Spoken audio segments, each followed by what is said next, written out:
Karefo. Aya, ule gushoka. He.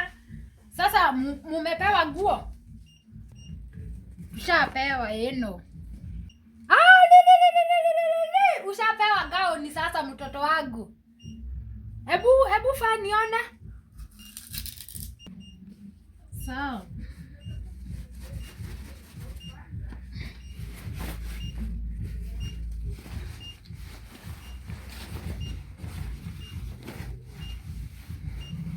Hema, keke iganao. Si kubwa, acha uone.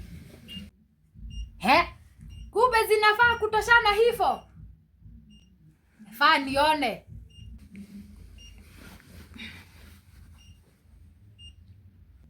Hebu tengeneza hapa kwa mkono nione. Iko sawa. Mwana wako aguthakara.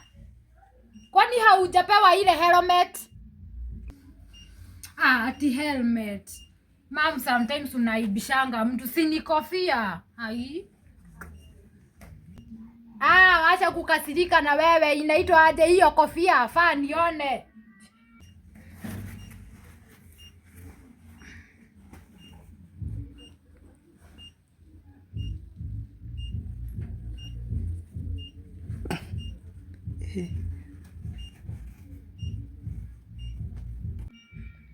Kuni kuona mori okuge mama. Kai. Hebu acha kwanza hata nipigie, nikubushe akina mama Mwangi. Mimi sasa ukianza kupigia kila mtu wa kijiji hapo ndo tunakosananga na wewe. Unanikasirikia na ni mimi nilikusa? We. Halo. Iwa Mwangi mawoi. Ni Thursday. Ni kesho. Unakumbuka tunapatana at around 6 of 7 p.m. Ndio tushukuliwe tuende tukishukua kina Mwangi wako. Mama Kenobi hataki kuashwa. Na Wakenya ajui. Kwani unaambia kila mtu? Nyamaza, niongee na simu. Alafu ile nini, ile bus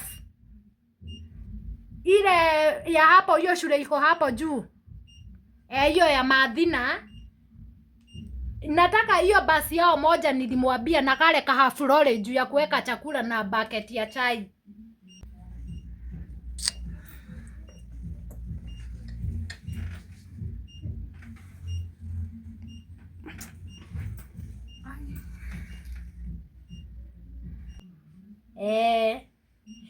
Mani gutamenya ni kurathimwo. Unajua mlikuwa mnadhani mtoto wangu hata soma.